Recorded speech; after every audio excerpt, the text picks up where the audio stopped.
Brugnaro dichiara guerra a Rivolta. Durante il consiglio comunale, il primo cittadino si è scagliato contro il centro sociale, facendo riferimento in particolar modo al concerto di sabato scorso, un grande evento per il quale non sarebbero state rispettate le norme sulla sicurezza né tantomeno le regole sugli spettacoli pubblici.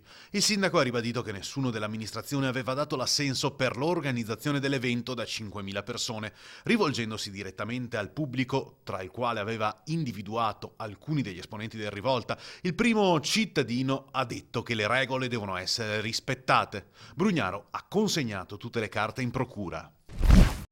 C'è chi ha raccontato di aver rischiato di essere investito dai ladri in fuga su un furgone rubato in via Volpin e chi, suo malgrado, è stata derubata mentre stava assistendo alla messa di suffragio del marito.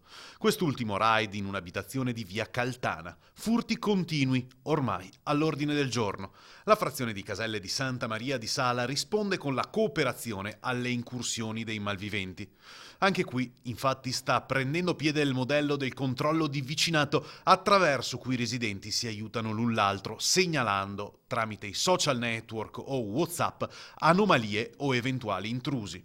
Un'idea che a breve dovrebbe coinvolgere l'intero paese, anche perché il comune ha dato l'appoggio.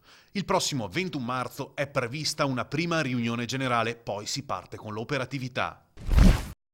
La classe non si fa, i bambini di Tessera vanno a Favaro Veneto. È la denuncia dei genitori della scuola Collodi, istituto comprensivo Ilaria Alpi, preoccupati per una operazione che dicono porterà in breve tempo alla fine della struttura di via Triestina.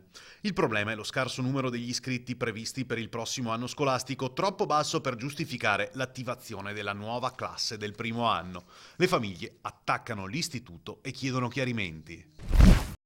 Ancora uno stop, ancora un disservizio che ha creato disagio ai viaggiatori. Il tram nella serata di venerdì si è nuovamente bloccato sul Ponte della Libertà, costringendo i passeggeri a scendere e prendere il bus sostitutivo. Verso le 23:20 la linea T1, cioè quella che va da Favaro a Venezia, si è fermata per un guasto elettrico.